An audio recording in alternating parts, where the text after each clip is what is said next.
it's you or me, fishies. Think I got one. Hellfish. Hades is a fairly solid roguelike. As the title suggests, it's a game about the ancient Greek underworld, and its eponymous patron god, Hades. You are late, boy. Have you any idea what time it is? It's a lot like the ancient Greek tale of Sisyphus, who cheated death and was sentenced by Zeus to roll a boulder up a hill for all eternity.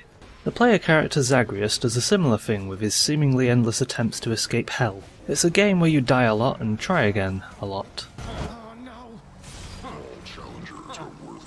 And we get to bump into Sisyphus and his boulder. Every part of the game is steeped in this detailed, ancient Greek aesthetic. Hey, look at what I got out there, Achilles, sir.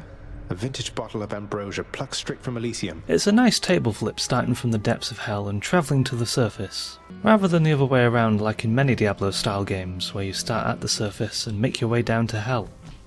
We start in the House of Hades, where Hades himself will smugly mock and harumph at his son Zagreus at the mere notion of trying to escape.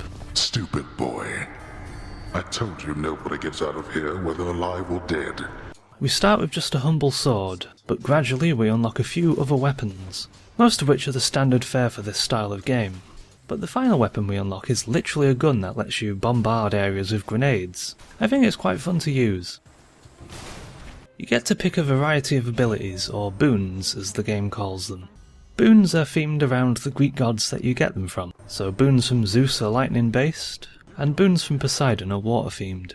There's also boons from Chaos, which have a temporary downside at first but can be quite powerful later on, and sometimes you get duo boons that combine the powers of two gods. There are some flowcharts online that show you how to get these, but honestly I feel like this game is meant to be more of a casual experience, and min-maxing like that just seems silly. Overall, I quite like this boon system. It encourages and forces you to try new things. There's a lot of room for experimentation here. There's also the Daedalus hammers, which can radically alter the gameplay and make things a lot more fun and interesting, but unfortunately they're a lot more rare when compared to boons. There, that's it. Combat is quite enjoyable and satisfying in the hand-drawn style environments. It's got a good feel to it, and it's got some decent sound design to make your actions feel nice and impactful. Chariots.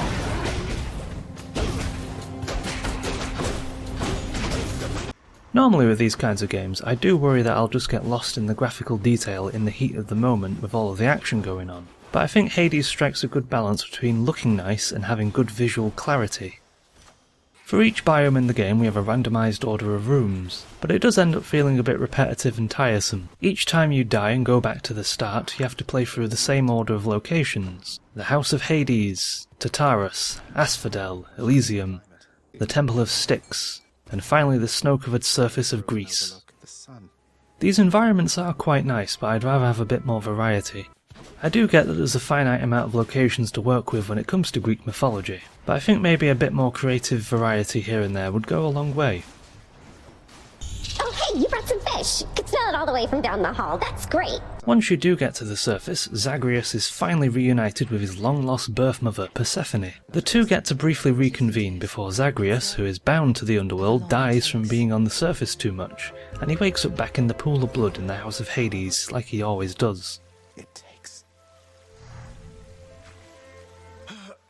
Can't hold on.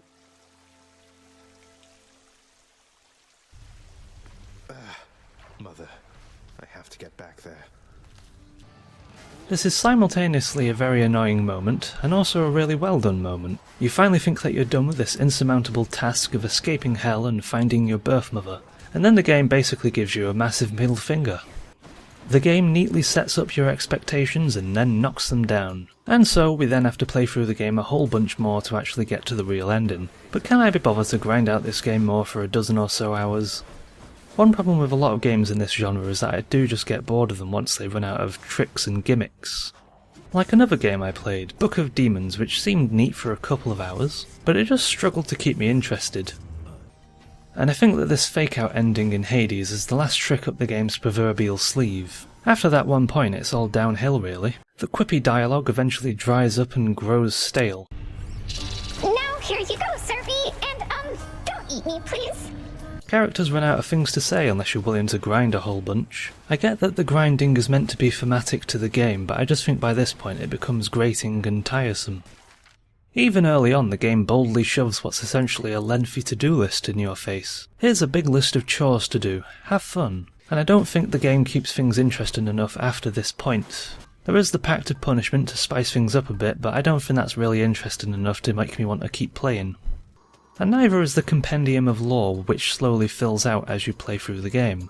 I've never really been a big fan of reading in games. I just think that these things are better told through gameplay or actual character interactions, not just a bit of optional background text.